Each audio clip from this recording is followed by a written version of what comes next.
আমরা মজুর আমরা শ্রমিক আমাদেরও আছে সংগঠন। আমরা মজুর আমরা শ্রমিক আমাদেরও আছে সংগঠন।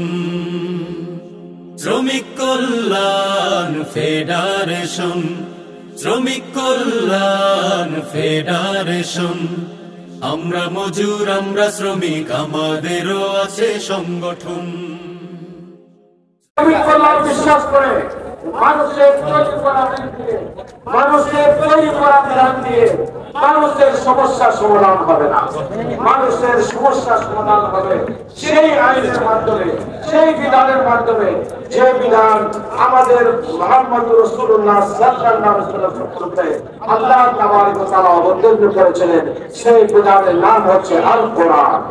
ভাই বন্ধুগণ, আসুন যদি সুবিধাপূর্ণ একটি আলাদা সমাজ প্রতিষ্ঠার লক্ষ্যে শ্রমিক কল্যাণ ফেডারেশন শ্রমিকদের অঙ্গনে এই কাজটি যথাযথভাবে করতে পারে, আর মালিকরা তাদের দায়িত্ব যথাযথভাবে পালন করে, শ্রমিকদের যে অধিকার সে অধিকার যথাযথভাবে আদায় করে, শ্রমিকরা যদি আন্তরিকতার সাথে তাদের দায়িত্ব যথাযথভাবে পালন করে এবং মালিকের যে অধিকার সেই অধিকারটা যদি পুরোপুরি আদায় করে সবাই যদি ইনসাফের ভিত্তিতে আমরা চলতে পারি, তাহলে আশা করা যায় আমরা একটি সুন্দর সমাজ, সুন্দর ভবিষ্যৎ, দেশ গঠনে, সমৃদ্ধ দেশ গঠনে আমরা একটি ভালো অবস্থা নিজেদের পৌঁছে দিতে পারব। বাংলাদেশ শ্রমিক কল্যাণ ফেডারেশন মনে করে শ্রমিকের অধিকার ফিরে যাওয়ার জন্য শ্রমিকরা যদি কোনো আইনের মাধ্যমে, কোনো নীতির মাধ্যমে যদি বঞ্চিত না হয়, শ্রমিকরা যদি শক্তিতে তাদের কাজ কর্ম করে তাদের ন্যায্য অধিকার ফিরে পেতে চায়, তাহলে পৃথিবীতে ইসলামী শ্রমনীতির কোন বিকল্প আছে বলে শ্রমিক কল্যাণ মনে করে না।